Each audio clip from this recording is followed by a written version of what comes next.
Muy buenas a todos. Por favor, me confirman si me logran escuchar bien y ven la presentación en pantalla, por favor. Sí. Sí. Excelente. Ok, permito un momento, estoy ingresando a algunos compañeros. Ustedes. Entonces, bueno, el día de hoy vamos a reanudar, vamos a estar con esta presentación nuevamente. Sí, la vamos a terminar hoy mismo, ya nos queda poco. Lo que vamos a abordar ahorita también es participación de parte de ustedes, porque vamos a discutir de las ventajas y desventajas de la resonancia magnética con respecto a la tomografía. Entonces, para ello, yo esperaría de que hayamos estudiado previamente este contenido, ¿verdad? No, en realidad no, esto no es mucho, porque nuestra presentación no es mucha. Sí quisiera que discutiéramos también eso, de las ventajas y desventajas. Por eso es que es importante también que hayan estudiado previamente el contenido que les mandé. Bueno, vamos a retomar justamente aquí, que esto fue lo último donde nos quedamos ayer. Básicamente, las características espaciales de la imagen de IRM son las mismas que la de tomografía. ¿A qué me refiero yo con características espaciales? Me refiero a lo siguiente, características espaciales. Me refiero a que tenemos espesor de corte.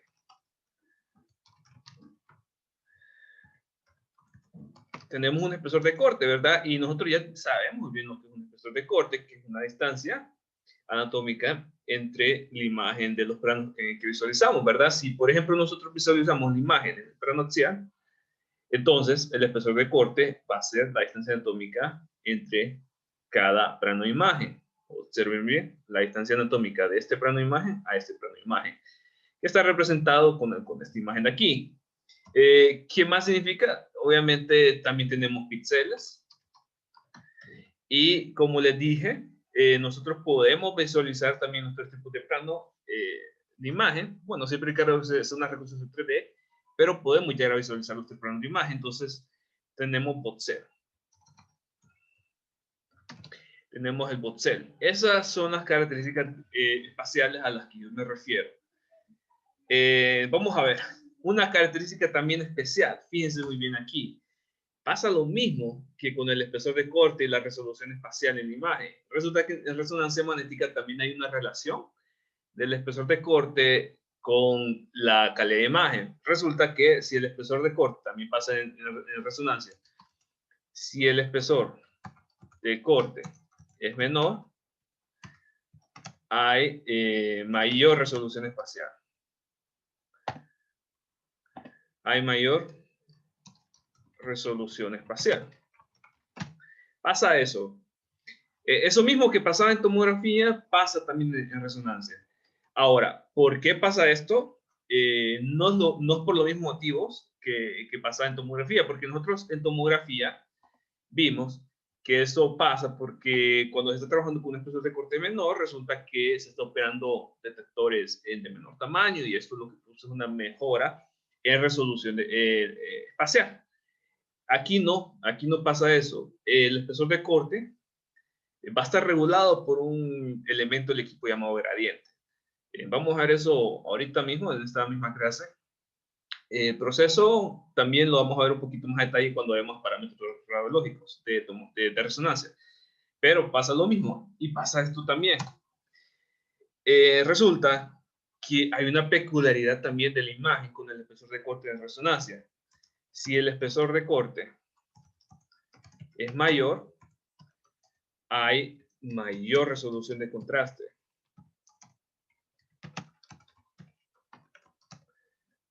Y menos ruido. Entonces es sospechoso porque vamos a tener también en resonancia esto mismo. Y fíjense que esto no se da por los mismos motivos que se da en tomografía. No se da por eso, se da por otras circunstancias. Fíjense muy bien aquí. Aún no he dicho las circunstancias por qué pasa eso. Todavía no lo digo. Lo estoy adelantando y estoy caracterizando todavía, pero todavía no lo he dicho. Entonces, por favor, no confundamos con los mismos motivos de tomografía. Aquí voy a poner, no es por los mismos motivos de tomografía. Aquí, para aclarar, ¿verdad? que no es porque estamos utilizando detectores de menor o mayor tamaño, no es por eso. Tiene otras variantes. No es por los mismos motivos de tomografía. Tengamos muy presente eso. Y pasa lo mismo con el BOTCEL. Recordemos que el BOTCEL era como una adaptación tridimensional a lo que es la imagen 3D. Entonces pasa lo mismo con el BOTCEL. Un menor BOTCEL en resonancia. Una imagen con mejor resolución espacial. Y pasa ahora una peculiaridad, que es el tamaño de BOTCEL. Perdón, aquí puse un menor tamaño para que sepan lo que ustedes un menor tamaño. Y pasa pasa lo siguiente también. Un mayor tamaño permitirá una mejor resolución de contraste. Pero fíjense muy bien aquí, esto es una peculiaridad que pasa en resonancia. Y estoy especificando aquí con esto, de que un mayor tamaño permitirá una mejor resolución de contraste y un menor tamaño permite una mejor resolución espacial. Ahora, pero no pasa porque el BOTCEL tenga algo que está relacionado con los detectores, no. El BOTCEL aquí va a estar relacionado bastante con el área o con el volumen, mejor dicho, con el volumen que nosotros vamos a estudiar del paciente. Y al fin de cuentas nosotros vamos a ver en su momento que cuando nosotros estamos estudiando un mayor volumen del paciente, esto está creando mayor señal, y esta mejor señal lo que va a permitir una imagen con mejor resolución de contraste y menos ruido, pero eso lo vamos a ver después. Pero pasa algo similar a lo que es la tomografía cuando lo vemos en su momento. Entonces sí tengamos muy presente esto. Vamos a ver qué más podemos decir. Bueno, por el momento solo podemos decir eso. No vamos a calcular lo que es el tamaño de voxel y píxel, eso ya lo hicimos.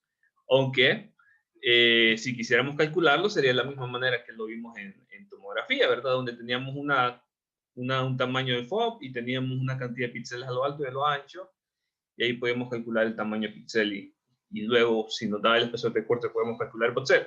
Aquí podríamos hacer eso, solo que no nos vamos a enfocar en esto porque ya lo vimos en tomografía. ¿Preguntas con esto o avanzo? Ok. Vamos a avanzar. Voy a avanzar entonces.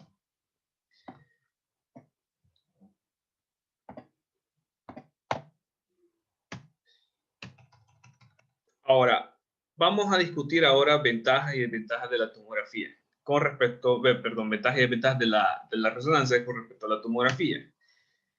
Ok, voy a hacer algo aquí. Yo sé que por lo menos ya la mayoría han visto esta lista de ventajas y desventajas.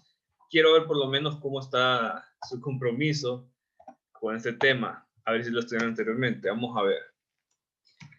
Ventajas de la resonancia magnética con respecto a la tomografía. Vamos a ver.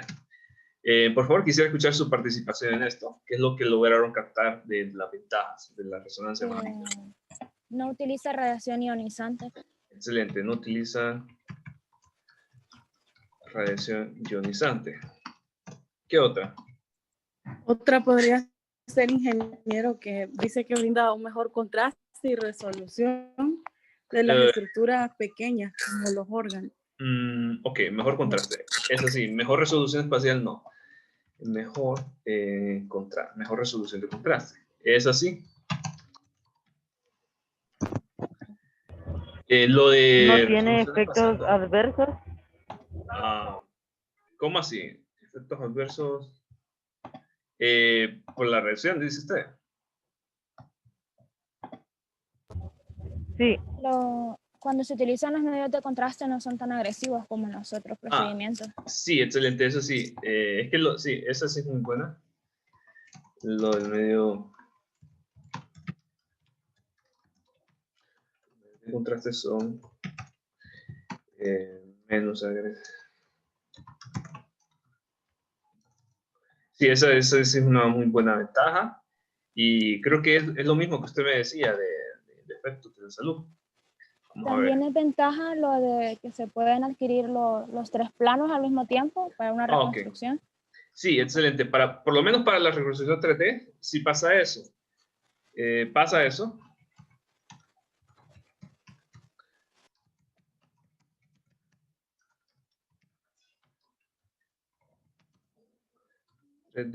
Se obtienen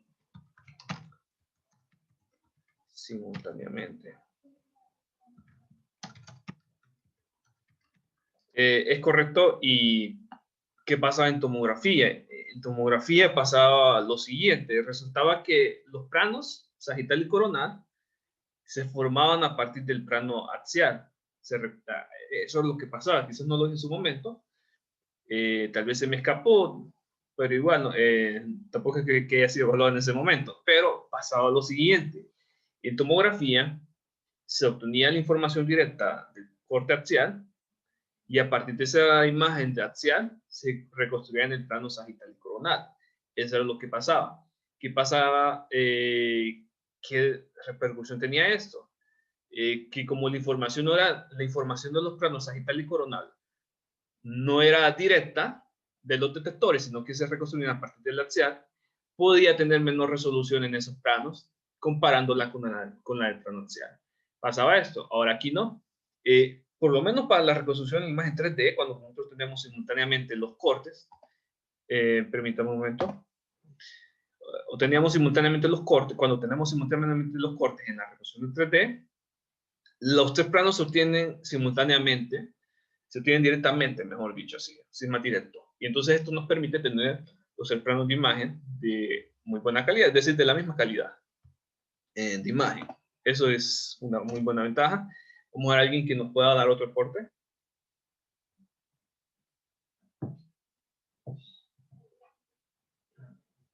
¿Alguien que nos pueda dar un aporte más? Lo escucho. Eli, Ajá, le escucho. es que también otra característica, veo otra ventaja sería que brinda, ¿cómo le explico? O sea, detalles de las estructuras ay, que no sé cómo explicarlo. Resolución espacial, información, mejor información espacial. Es que lo que leí dice que la imagen en resonancia magnética brinda más detalle en las estructuras conformadas por tejidos suaves. Sí, está bien. Sí, fíjense, está bien, muy buena, está bien. Lo voy a poner aquí y lo vamos a aclarar después porque sí está bien. Más detalle. Anatómico. En las estructuras. Licenciado, Ajá, y tiene que ver también en ventaja que se aplican 3 modos de contraste. Podría ser más sí, podríamos abordarlo aquí, más contraste, más alternativas de visualización de la imagen, podemos decir aquí. Aunque podríamos considerarlo también más detalle anatómico. La verdad es que, fíjense, yo lo miro, sí, muy bien, lo miro también adecuado, pero siempre encajando dentro de esta parte, más detalle anatómico o mejor resolución de contraste, pero sí, podemos más opciones de visualización. De visualización de tejidos. Ok, ¿alguna otra aporte que quieran hacer?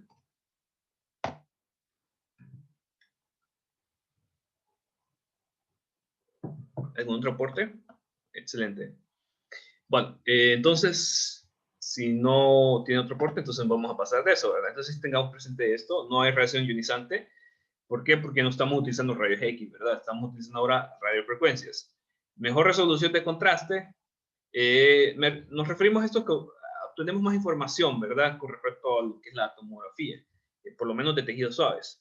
Medios de contraste menos agresivos, los planos de imagen se obtienen simultáneamente, directamente, y no hay un proceso de reconstrucción en como había en lo que era la tomografía, donde el plano coronal y sagital se formaba a partir del plano axial y más detalle anatómico en nuestro tejido suave. Y aclaramos aquí, tejido suave. ¿Qué significa esto? Vale, por ejemplo, el tejido conformado por el cerebro, puede ser también todo lo que son los órganos internos del paciente. Hablamos de hígado, riñones, estómago, todos esos órganos internos conformados por tejido suave. A eso nos referimos. Fíjense muy bien que no estamos diciendo nada de estructura esquelética, porque ahí sí hay una desventaja y eso lo vamos a abordar ahorita. Y entonces, ahorita quiero que me indiquen qué desventajas vieron ustedes. Demasiado tiempo de adquisición. Ok, excelente. Desventajas del IRM con respecto El costo del estudio, ingeniero. Sí, excelente. Ahí estamos muy bien. Tiempo de adquisición. ¿Los estudios son más largos? Sí, tiempo de adquisición del estudio. Es eso. El costo del estudio. Ahí sí, aquí sí hay un costo del estudio. Porque el estudio es más costoso, ¿verdad? Si nosotros comparamos el estudio de tomografía y resonancia, es mucho más costoso el de resonancia. El de resonancia puede llegar a costar 20,000 lempiras. Y eso es bastante. No todas las personas tienen dinero para un estudio. Ese precio ya más bien correspondería a un tratamiento y no a un estudio. Entonces, aunque obviamente estamos obteniendo una imagen con bastante información y en casos en los que la resonancia es la única alternativa para obtener información de qué le está pasando al paciente. Entonces, vamos a ver. ¿Qué otra ventaja? Licenciado, ¿Qué otra ventaja, perdón? ¿soy yo o se escucha entrecortado? ¿Qué tal me escuchan los demás? Yo lo escucho bien. Sí, puede ser su señal, fíjese. Puede ser su señal. Otra desventaja sería el hecho de que las estructuras óseas se ven limitadas en el estudio. Se ve más lo de los tejidos suaves que los óseos. Excelente. Menor detalle en estructuras óseas. Y fíjese muy bien aquí que esto pasa porque es que las estructuras óseas tienen menor cantidad de átomos de hidrógeno que las estructuras de tejido suave. ¿Por qué? O sea, ¿por qué sucede esto? ¿Por qué si una estructura tiene, por qué si las estructuras óseas tienen menor cantidad de átomos de hidrógeno, esto nos va a dar menor detalle que comparándola con los tejidos suaves? Porque la idea del estudio de resonancia es que el campo magnético pueda interactuar con átomos, ¿cómo puedo decirle? Con tejido que tenga muy buena susceptibilidad. Entonces, mientras más susceptibilidad magnética tenga ese tejido o estructura, más información o más detalle, mejor dicho, puede dar esa estructura. Ahora, ¿de qué va a depender la susceptibilidad? Va a depender de cómo está compuesto atómicamente ese tejido. Y mucho de ello va a depender de que tenga un alto porcentaje de estructura de átomos de hidrógeno. Entonces, sucede eso precisamente entonces porque las estructuras óseas tienen menor en cantidad de átomos de hidrógeno con las estructuras de tejido suave. A las estructuras de tejido suave. Entonces pasa eso y por eso es que a los radiólogos les gusta más que todo recurrir a lo que es la tomografía cuando quieren hacer estudios de estructuras óseas. Les gusta más recurrir a la tomografía y no a la resonancia. Vamos a ver otra desventaja. ¿Qué otra desventaja pueden decirnos al respecto? Que los pacientes que con aparatos electrónicos no se pueden hacer una resonancia. Sí, hay que tener mucho cuidado con eso, ¿verdad? Y no solo aparatos electrónicos. Vaya, un tapete, por ejemplo, un marcapasos que tiene el paciente o algún otro dispositivo electrónico, hay que tener mucho cuidado con eso, ¿verdad? Inclusive tener un control de no permitir de que ingrese ningún dispositivo electrónico a la sala porque lo puede dañar. Y inclusive con las mismas tarjetas de crédito o débito, hay que tener mucho cuidado con eso. pasó, por ejemplo, el caso de un instructor que se metió a la sala y no se dio cuenta que cortaba la billetera, o sea, no se quitó la billetera y resulta que se le dañó la tarjeta, el imán del equipo dañó la tarjeta. Entonces, manejamos unas medidas de seguridad bien estrictas con eso. Antes de entrar a la sala, hay un detector de objetos metálicos. Así como, por ejemplo, antes de que ustedes entren en un banco, cuando ustedes van a entrar a un banco, les pasa el guardia un detector de objetos. Eso mismo se aplica para lo que es el estudio de resonancia. Viene el operador y les pasa un detector de objetos metálicos antes de entrar a la sala para asegurar de que no porta ningún objeto. Porque imagínense, por ejemplo, una persona con una placa metálica, con una prótesis, o por ejemplo, sí, con una prótesis metálica. ¿Qué le va a pasar a esa persona? O sea, cuando se acerca el imán lo va a atraer a esa persona y va a pegar el golpe con el equipo. Entonces eso es peligroso. Entonces, sí, en efecto, personas con objetos metálicos, o electrónicos. Ajá. Tengo una duda. Es que en el contenido que usted mandó también dice que personas con tatuajes no se pueden hacer ese tipo de estudios. Sí, pero fíjese muy bien, ya le voy a comentar algo sobre eso. No pueden hacerse. Sí, pero no pasa con todo. Eso va a depender por decírselo así, del compuesto de la tinta para el tatuaje. Porque resulta que pasaba que hace varios años, antes de que el estudio de resonancia estuviera al alcance de gran parte de la población, por lo menos en países desarrollados, el compuesto de la tinta de los tatuajes tenía un elemento, un elemento metálico, un elemento metálico. Entonces resultaba que cuando una persona se hacía un estudio de resonancia con tatuajes, a esa persona le empezaba a arder la piel, porque la tinta de tatuaje tenía compuestos metálicos, entonces a esa persona le empezaba a arder la piel. Ahora resulta que los nuevos fabricantes de tintas para tatuaje están eliminando esos compuestos metálicos y los están haciendo adaptables para que las personas puedan hacer resonancias magnéticas. Pero eso es simplemente como una advertencia. Por lo menos no creo que haya tantas restricciones hoy en día con respecto a las personas con tatuajes. Licenciado, el hecho de que se tengan mayores medidas de seguridad también crea una desventaja, ¿verdad? Podemos decirlo así, que las medidas de seguridad tienen que ser distintas. Porque es que las medidas de seguridad siempre hay. Hay en la tomografía y hay en la resonancia. ¿Qué viene en la tomografía? De que ninguna persona puede estar dentro de la sala, solo el paciente al momento del estudio, de que tenemos que tener blindaje, de que hay que tener cuidado con los controles ambientales que se le está dando al equipo, porque se puede dañar. Entonces, siempre manejamos medidas de seguridad para el equipo de resonancia. ¿Qué medidas de seguridad? Fíjense muy bien aquí que cambia. En vez de tener nosotros un cuarto con pared de plomo, ahora manejamos un cuarto con pared de cobre.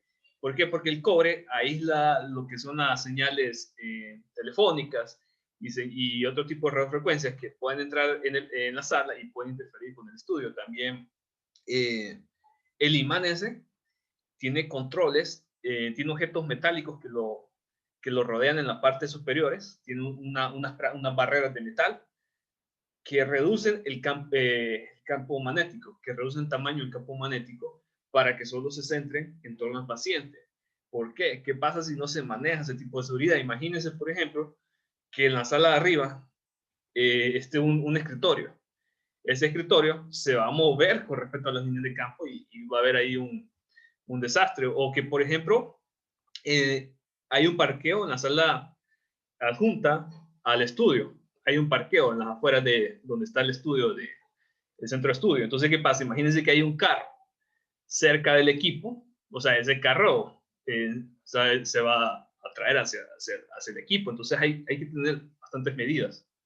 Y esas medidas también de que le mencionaba anteriormente, de cuidar de que cualquier persona que entre a la sala no porte ningún objeto metálico. Es decir, que cuando uno entra, hay que quitarse el celular, hay que quitarse la billetera porque pueden ir a la tarjeta, hay que quitarse la vía de la faja, hay que cuidar de que no porten aritos, ningún tipo de anillos, o sea, hay que tener esas medidas, ¿verdad? Entonces podemos, dependiendo de cómo lo veamos, podemos mencionar, hay diferentes medidas de seguridad.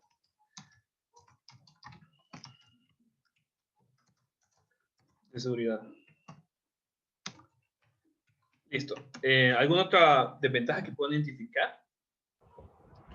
También mencionaba que pueden dañarse equipos en otras salas que estuvieran cercanas también. Sí, si no se cuentan con medidas de seguridad, se pueden dañar equipos de otras salas, porque el campo magnético es tan fuerte que fríe el chip de los objetos electrónicos, del equipo, de la placa electrónica de los equipos, entonces se lo puede freír, y por eso hay que tener medidas de seguridad.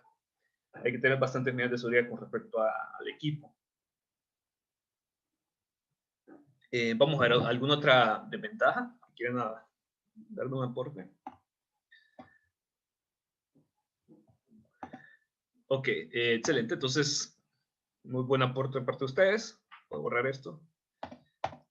Y en efecto, sí, en efecto, todas las mencionaron ustedes. Vamos a ver aquí.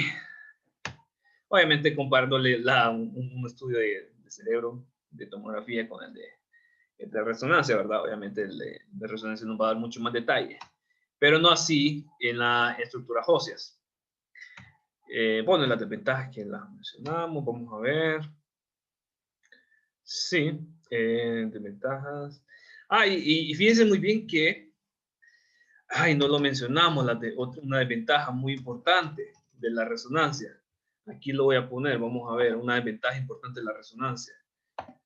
Y tengan muy presente esto.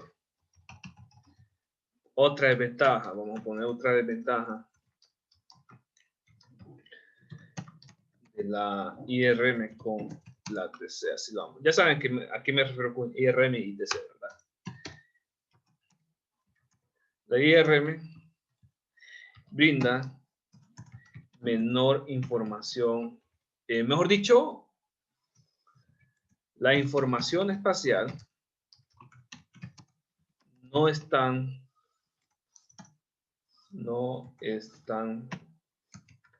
precisa como la de tomografía.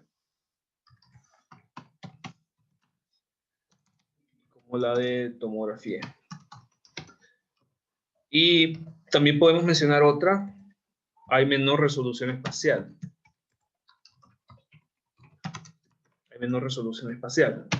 ¿Qué significa esto? O sea, que puedo visualizar objetos más pequeños en la tomografía que en la resonancia. ¿Qué significa esto otro? Que, por ejemplo, el tamaño de las estructuras u órganos y volumen y profundidad a la cual se encuentran va a ser mejor, va a ser representada más precisamente en la tomografía que en la resonancia. En este sentido, fíjense muy bien aquí que nos enfrentamos a un dilema, ¿verdad? Una imagen nos da mejor resolución de contraste en la mayoría de las estructuras, pero nos da menor información espacial. Entonces, ¿qué pasa?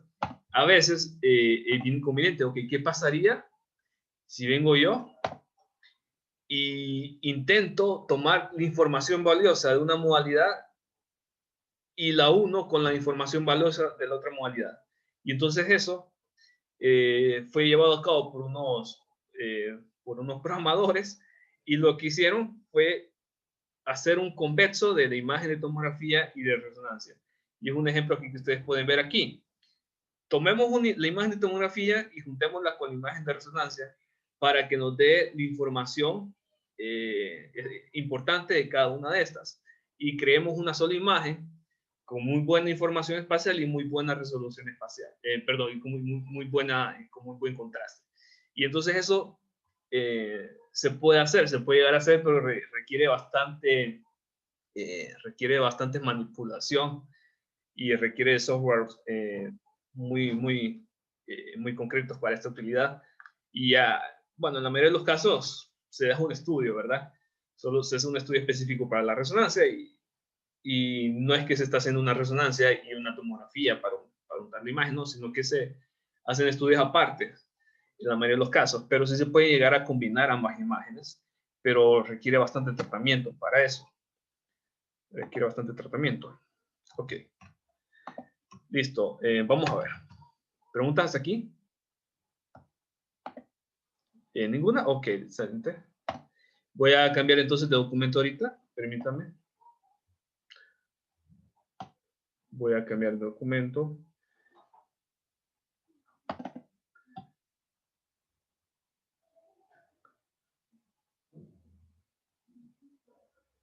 ¿Logran ver la nueva presentación? ¿Me confirman, por favor? Sí. Sí, Samira. Excelente. Entonces, ahora sí vamos a ver un poquito el equipo. Vamos a hablar de los principales elementos del equipo. Vamos a ver, abordemos. Fíjense muy bien que, por lo menos frontalmente, si nosotros mirásemos el equipo desde frente, nosotros llegaríamos a pensar que inclusive es el mismo equipo de tomografía. Pero la similitud solo es frontalmente. El equipo de resonancia tiene una cavidad mucho más larga que el equipo de tomografía. Fíjense muy bien aquí que cuando se ingresa el paciente puede caber por completo dentro del equipo. No era lo mismo que pasaba en tomografía, que solo era una parte del paciente que podía estar dentro del gantry. Aquí el gantry, que también lo podemos conocer así, es mucho más grande. Es mucho más grande. Siempre contamos con una camilla y esta camilla se desplaza también en torno al gantry. Pero ya sabemos muy bien que dentro del gantry ya no hay un tubo de rayos X rotando en torno al paciente, sino que hay una serie de imanes. Aquí están los imanes. Bueno, aquí está el imán. Simplemente muestra. En realidad este imán está rodeando por completo al paciente. Este imán está rodeando por completo al paciente. No es que es así de esta manera, que hay una parte aquí y otra parte aquí, sino que solo se muestra aquí recortado para que ustedes puedan ver el interior donde está acostado el paciente. Pero en realidad este imán está rodeando por completo al paciente. Está rodeando por completo al paciente.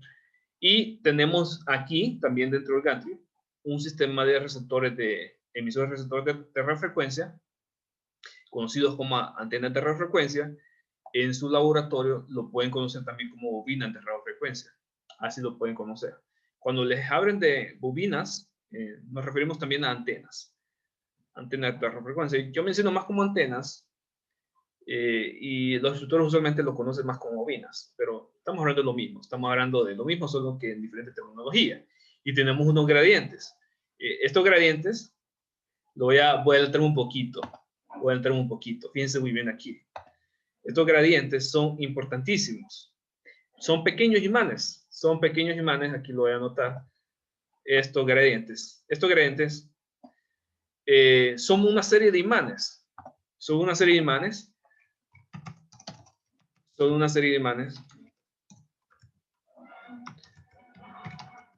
que regulan la resolución espacial. Mejor dicho, que regulan más concretamente el espesor de corte y permiten ubicar espacialmente los órganos y tejidos de la imagen. Y tejidos en la imagen. Voy a adelantarme esto, voy a adelantar un poquito a esto. Vamos a ver esto después, cómo sucede. Pero estos gradientes son una serie de pequeños imanes que están a lo largo del paciente, a lo largo y ancho del paciente, mejor dicho. Aquí y hacia acá están esos esa serie de imanes. Y el imán central. Fíjense muy bien, también tenemos el imán central, que es un imán muy, muy potente. Estamos hablando de un imán tan potente que, como les dije, puede arrastrar un carro. Puede perfectamente arrastrar un carro hacia el equipo. Entonces, y aquí estas emisores y receptores de radiofrecuencia son la clave aquí para obtener la información del paciente. Estas precisamente son las que van a detectar la información del paciente. Detectan la información del paciente. Y básicamente es eso. Su función principal es esto, estar detectando la información del paciente. Los gradientes está regulando la resolución espacial y está ubicando espacialmente los órganos y tejidos del paciente. El imán es la clave aquí, porque sin el imán no se puede llegar a cabo el estudio. Obviamente vamos a ver después cuál es la función específica de ese imán. Entonces voy a borrar esto. Voy a adelantar. Y hablemos un poquito de imanes. Vamos a ver, yo sé que por lo menos ya nosotros tenemos una concepción básica de qué es un imán, ¿verdad? De qué es un imán y cómo interactúan los objetos metálicos cuando se acercan al imán, ¿verdad? Vaya, por ejemplo, tengamos aquí, recordemos, no sé, tal vez alguien hizo este experimento alguna vez en su casa o en el colegio, donde tenía un imán y acercaba limaduras de hierro al imán, y resultaba que esas limaduras de hierro se acercaban al imán y formaban este patrón de líneas. No sé si alguien alguna vez lo ha visto así presencialmente, tal vez en el colegio, o lo ha hecho en un experimento en su casa. Ahora resulta que todos los imanes tienen lo que se conoce en líneas de campo. Estas líneas de campo, estas son precisamente estas. Vamos a ver si lo puedo acercar un poquito. Observen aquí, estas son líneas de campo. ¿Qué son estas líneas de campo? Son, por decirlo así, la orientación a la cual se dirige la fuerza de atracción del imán, la fuerza en que se trae el imán. Fíjense muy bien aquí. Cuando un objeto metálico se acerca se acerca al imán, ese objeto metálico se va a guiar por estas líneas de campo. Así como, por ejemplo, si fuese un planeta, y con respecto al Sol, vaya, por ejemplo, el planeta, el Sol, ejerce un campo de atracción gravitatorio, ¿verdad? Con los planetas, y esos planetas se mueven en torno a una órbita. Algo así pasa con los objetos metálicos cuando se acercan a un imán. Esos objetos metálicos se acercan al imán, en efecto, se atraen al imán, pero se atraen específicamente en la dirección a la cual les orienta esta línea de campo. ¿Cómo lo podemos ver aquí con estas limaduras de hierro? Observen aquí, son objetos metálicos, estas limaduras de hierro son objetos metálicos. Cuando se acercan al imán, van a atraerse en torno a esa línea de campo, es decir, van a ir con la dirección de esa línea de campo. ¿Por qué, por ejemplo, no hay limaduras de hierro aquí o aquí? Porque esas no son las direcciones de la línea de campo. Si hay acá, por ejemplo, fíjense muy bien aquí o aquí, porque son las direcciones de la línea de campo. Entonces, esas líneas de campo marcan la dirección por la cual se ven atraídos los objetos metálicos a un imán. Tengamos presente eso. Vamos a ver si captaron la idea. ¿Puedo hacer una pregunta aleatoria? ¿Puedo hacer una pregunta? Vamos a ver. Voy a hacer una pregunta entonces. Y fíjense muy bien aquí que no estamos metiendo mucha ciencia. Lo estoy explicando básicamente porque no necesitamos llevar una clase de electromagnetismo para tener una idea de esto. Vamos a ver. Jimel, ¿se encuentra ahí, Jimel?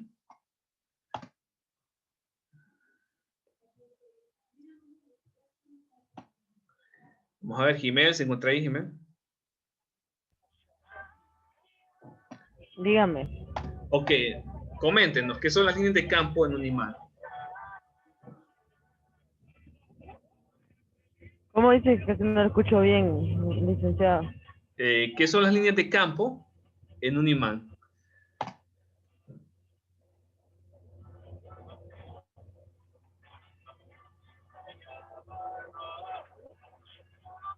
Hola.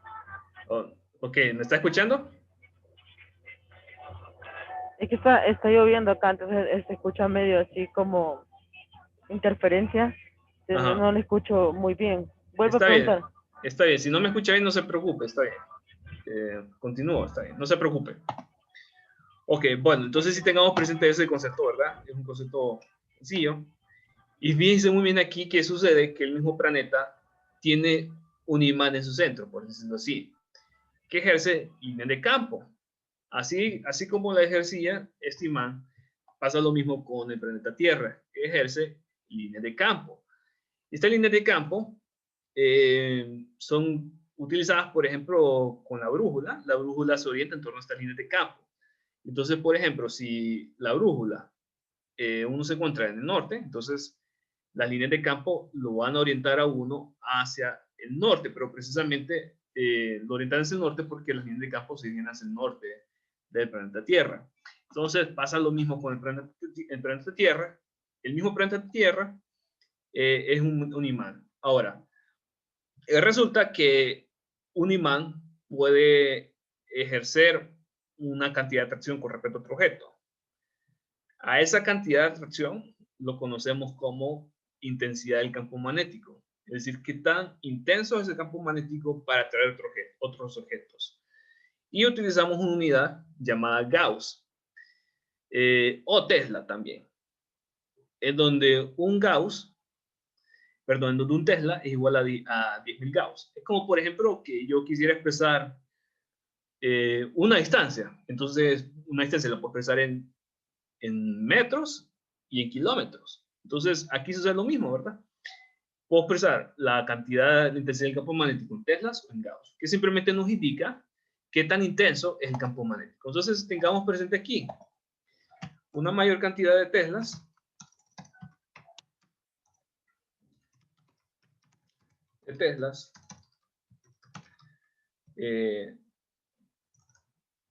del campo magnético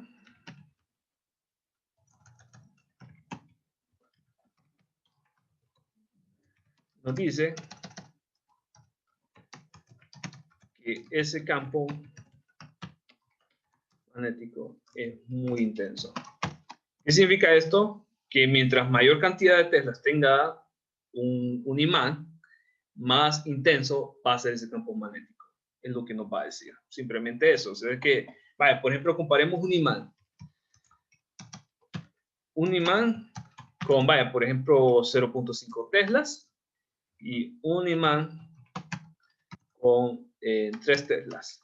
¿Cuál va a ser más intenso? ¿Qué imán va a atraer más los objetos con más intensidad? ¿Cuál creen ustedes? ¿Cuál creen ustedes?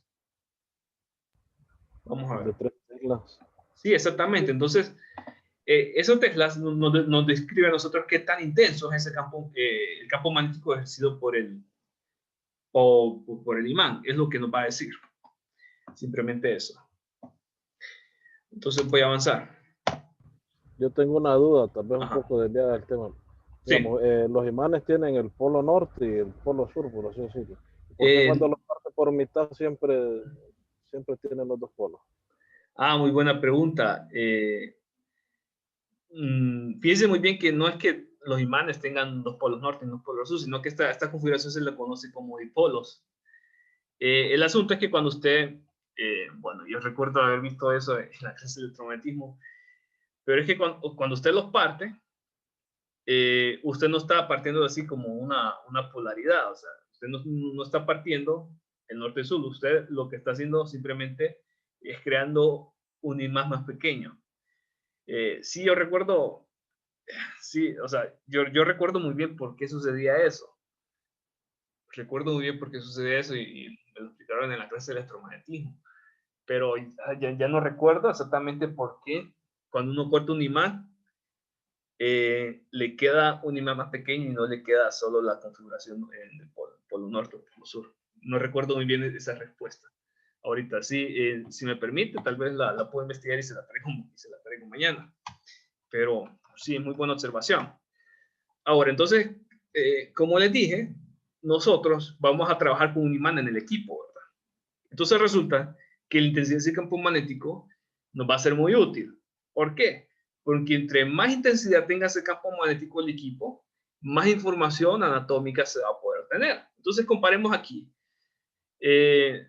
un equipo de resonancia con un imán que ejerce un campo magnético de 1.5 teslas, un equipo de resonancia con un imán de 3 teslas y un equipo de resonancia con un imán de 7 teslas. ¿Cuál creen ustedes que nos da una mejor calidad de imagen? Un mejor detalle de imagen. ¿Cuál creen ustedes? Vamos a ver, los escucho. 7T. Ajá, entonces, ¿qué pasa? Mientras mayor sea la calidad, mientras mayor sea, perdón, la intensidad, el campo magnético del equipo, Esto nos va a permitir una mejor calidad de imagen. Ahora, por supuesto, la intensidad del campo magnético no es algo que se regula como, por ejemplo, regulamos nosotros los MS o los MA. No es algo que regulemos como que si fuese posición, y entonces, como vimos nosotros aquí, que en mayor exposición tenemos más información. Entonces, ¿qué tal si pasa lo mismo, que aumento de la intensidad del campo magnético o tengo una imagen con más detalle? No, no es así. El campo magnético no se puede estar cambiando como que si fuesen los MA los MS del equipo del Turbo Rayos X. No, estos son fijos, estos son enseñados así y no se pueden estar variando como que si fuesen los MA. Entonces, esto ya es un elemento de fábrica.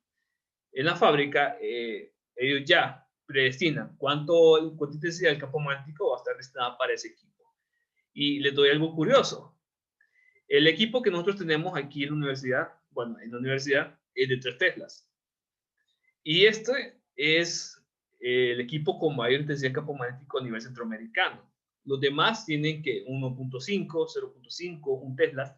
Y entonces nuestro equipo, al ser de 3 teslas, es el que nos permite una mejor calidad de imagen.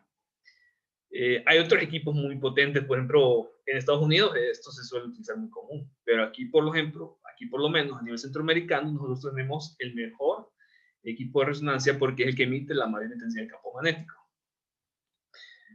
¿Preguntas? ¿Preguntas? No. Avanzo entonces. Avanzo. ¿Verdadero o falso? Mientras menor sea la cantidad del campo magnético, mejor calidad de imagen vamos a tener. Falso. Excelente. Falso. Excelente. Ahora, resulta que esos imanes pueden ser, los podemos clasificar. Los podemos clasificar de acuerdo a cómo se está formando el campo magnético. Ahora, podemos clasificarlo de la siguiente manera: imanes resistivos, imanes superconductores o imanes permanentes. En cuanto al equipo de resonancia. Vamos a ver. Quiero saber si han estudiado esta parte. ¿Lo estudiaron previamente antes de venir a esta reunión?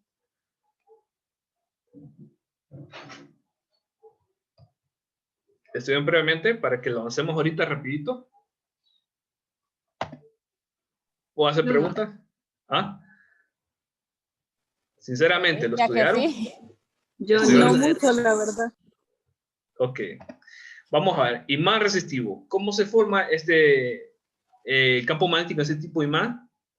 Aquí lo que pasa es que cada vez que nosotros vayamos a operar el equipo, hay que inyectarle corriente a este equipo. Hay que inyectarle corriente. Entonces, ¿qué pasa? Viene la corriente eléctrica que la suministra la empresa de energía, y entonces la corriente eléctrica pasa a través de unos alambres de cobre dentro de este imán. Así. Entonces, ¿qué pasa? La corriente eléctrica viene y está circulando en torno a... Vamos a ver, no lo puedo dibujar con un lápiz. Si lo puedo dibujar con un lápiz. Aquí. Entonces viene la corriente eléctrica y cuando se suministra el equipo viene y pasa por unos alambres de cobre dentro de este equipo. Entonces viene ¿qué? Empieza a girar, empieza a rotar la corriente en torno a unos alambres de cobre que se encuentran dentro y gira la corriente, gira, así como está. Entonces, ¿qué pasa? Hay un proceso físico que se llama, si no me equivoco, hay una ley física que se llama, si no me equivoco, ley de inducción de Faraday. ¿Qué pasa? Sucede que nos dice esa ley física, que cuando una corriente está rotando, está creando un campo magnético. Entonces, el campo magnético que se está creando de ese equipo, se está creando un campo magnético en esta dirección. Aquí se está creando un campo magnético hacia esta dirección y hasta hacia esta dirección y hacia esta dirección, así. Así, se está creando un campo magnético hacia esta dirección, así como lo están viendo aquí. Entonces, ¿qué pasa con esto? Entonces, cada vez de que se vaya a operar con ese tipo de imán, hay que estarle inyectando corriente. ¿Qué ventaja tiene? ¿Qué desventajas tiene, mejor dicho? La desventaja es que la corriente... Ajá, ¿le escucho? En la ley de Faraday nos muestra como dos bobinas, ¿verdad? Sí, de Entonces hecho hay como aquí... Ajá, de hecho aquí hay otra. Acá hay otra. Solo Entonces, le mencioné... Ajá. Mostraba de que el imán al ser introducido pasaba corriente, ¿verdad? Sí, no. Sí, tiene bastante que ver con eso. Tiene bastante que ver con eso. También es un proceso inverso, que si yo tengo un imán, este puede generar corriente. Y si yo tengo corriente, este puede generar un campo magnético. Pasa un proceso inverso. Entonces, ¿qué pasa? Aquí también hay otra bobina. Hay otra bobina aquí, que también pasa la corriente eléctrica justamente aquí, con una serie de cables de cobre. Entonces, ¿qué pasa? Esto crea también otro campo magnético, pero ahora en torno a esta dirección. En torno a esta dirección que ven aquí. Así. Así. Como ven ustedes aquí. Así de esta manera. Entonces, ¿qué pasa? Tenemos un campo magnético que se direcciona hacia el paciente, así como lo vemos aquí. ¿Qué pasa? La corriente, cuando pasa por estos alambres de cobre, resulta que una parte de esa corriente se transforma en calor. Se va perdiendo ¿por qué? Porque hay un proceso de pérdida energética, si se conoce. Entonces, esa pérdida de corriente eléctrica, en vez de energía eléctrica, ahora pasa a energía calorífica. Hay un proceso de conversión de energía. Entonces, ¿qué pasa? Este tipo de equipo pierde bastante corriente eléctrica porque se transforma en calor. Entonces, genera mucho calor. Genera mucho calor. ¿Por qué pasa esto? Porque hay cierto grado de fricción de la corriente eléctrica cuando pasa por el alambre de cobre. Es como, por ejemplo, que si ustedes vinieran a sus manos y la froten contra la pared. Esto va a crear cierto grado de calor. ¿Por qué? Porque el movimiento de su mano está generando fricción contra la pared y está generando calor. Algo así, lo mismo sucede con la corriente eléctrica cuando pasa con el alambre de cobre. Genera mucho calor. Entonces, ¿qué pasa? Hay que tener cuidado de que no se esté generando demasiado calor y esto puede afectar al paciente, ¿verdad? ¿Qué desventaja hay?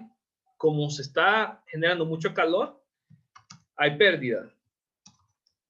Hay un menor campo magnético, genera un menor campo magnético, genera un menor campo magnético.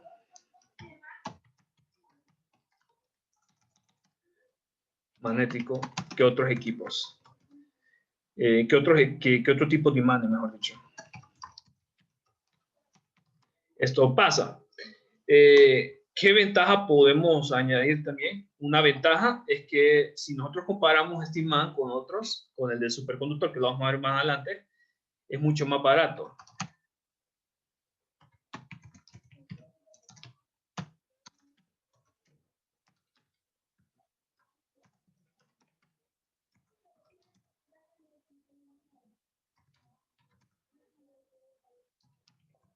Tengamos presente eso.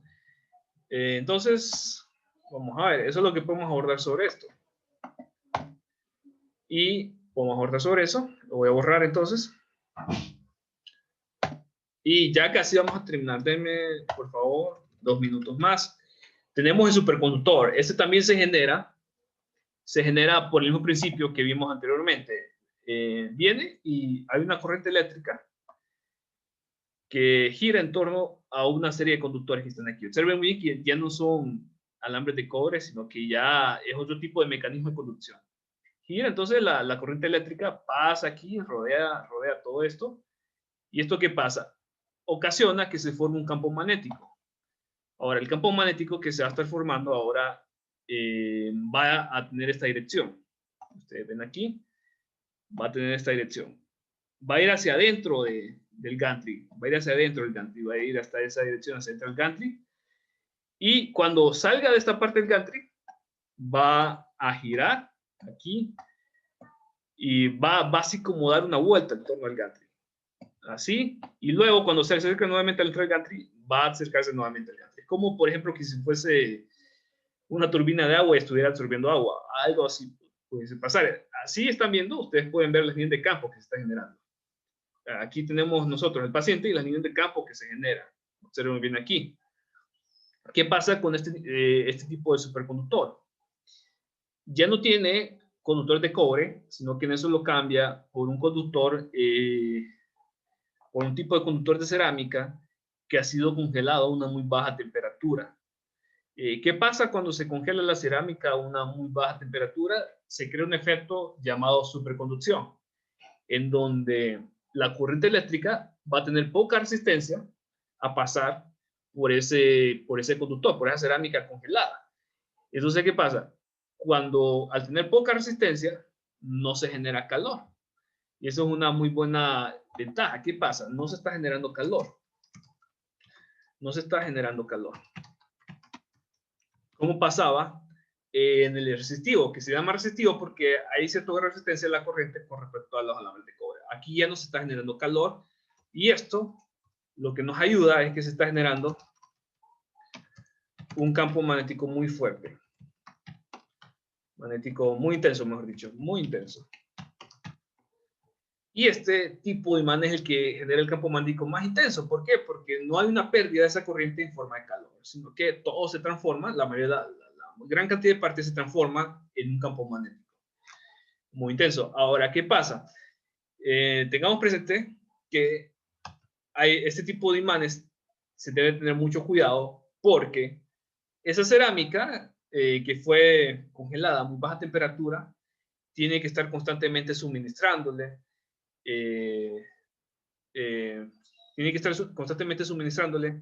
baja temperatura, es decir, se le está suministrando constantemente nitrógeno líquido o helio líquido para mantenerla congelada y así evitar de que se esté generando calor y haya pérdida del campo magnético. Entonces, ¿qué pasa? Constantemente se somete a refrigeración, es decir, se somete a refrigeración. Es decir, que se le está pasando constantemente helio, nitrógeno líquido para mantener esa cerámica a muy baja temperatura. ¿Y qué pasa esto? Esto lo que ocasiona es que hay que tener mucho cuidado. ¿Por qué? Porque no puede haber fugas. No puede haber fugas. No puede haber fugas porque si hay fugas y entra en contacto con la piel, esto obviamente puede ocasionar que haya una pérdida de esa extremidad. ¿Por qué? Porque esa materia que utiliza para refrigeración puede dañar la piel humana. Ahora, también ocupa de que haya mecanismos de salida de ese congelante. Entonces, lo que se emplea en estas instalaciones, emplean un tipo de chimenea, donde sacan ese tipo de congelante a la intemperie. Eso es lo que tenemos nosotros en la universidad. Este es el tipo de equipo que nosotros tenemos en la universidad, donde tenemos una chimenea. En el parqueo de los docentes hay una especie de chimenea y esa chimenea va tirando el refrigerante que ya no se va ocupando. No sé si quieren hacer una pregunta con respecto a esto. Ingeniero, yo me tengo que desconectar, fíjese, voy al laboratorio. Sí, está bien, y es muy costoso. Vamos al laboratorio. Está bien, no se preocupen. Para terminar, termino aquí y ya termino lo más rápido posible. Este tipo de imán, el imán permanente, es básicamente el mismo principio de los imanes que ustedes pegan a la refrigeradora. Es un tipo de imán que siempre, que no necesita ningún tipo de electricidad para estar operando. Es decir, que siempre está operando y no necesita ningún tipo de electricidad previamente para que emita un tipo de campo magnético. ¿Qué desventajas tiene esto? Que los 3 imanes es el que menos emite un campo magnético. Menor campo magnético. ¿Qué ventaja tiene? Es el más barato.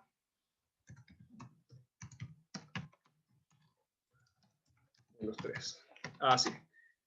Entonces, en resumidas cuentas, si les preguntase cuál es el que tiene en la universidad, tiene que ser este.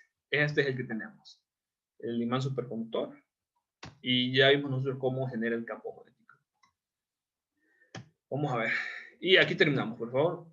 Terminamos hasta aquí. Nos vemos mañana para el repaso del examen de mañana. Del viernes. Entonces terminamos hasta aquí. Y sí, ya se pueden retirar y pueden ir a sus demás actividades académicas. Entonces, pasen feliz tarde. Gracias, Lick, igual. Gracias, ingeniero. Gracias, ingeniero. Ok.